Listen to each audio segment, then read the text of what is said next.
3000 BCEలో మెసొపొటేమియాలో Sumerian civilisation వాళ్ళు first time real estate చేశారని ఎంతమందికి తెలుసు? ల్యాండ్ అగ్రిమెంట్, ఓనర్షిప్ ఇవన్నీ కూడా క్లే టాబ్లెట్స్ మీద రాసేవాళ్ళు. రియల్ ఎస్టేట్ అనేది నిన్న మొన్నటి కాన్సెప్ట్ కాదు, కొన్ని వేల సంవత్సరాల చరిత్ర.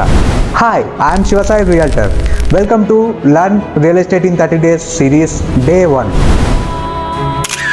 ఒకప్పుడు దున్నినోడిదే పొలం, ఇల్లు కట్టుకున్నోడిదే జాగా అన్నట్లుండేది. కానీ కాలం మారింది, జనాభా పెరిగింది, భూమి వాల్యూ పెరిగింది.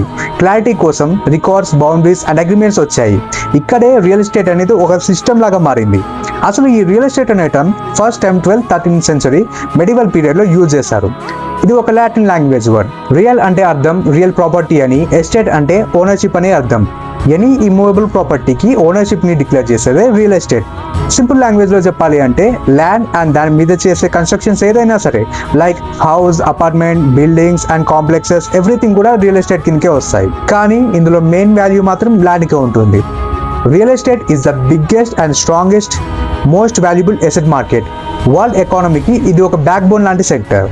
సో ఈ ఫౌండేషన్ అనేది క్లియర్ అయితే ముందున్న టాపిక్స్ అనేవి ఈజీగా అర్థమవుతాయి.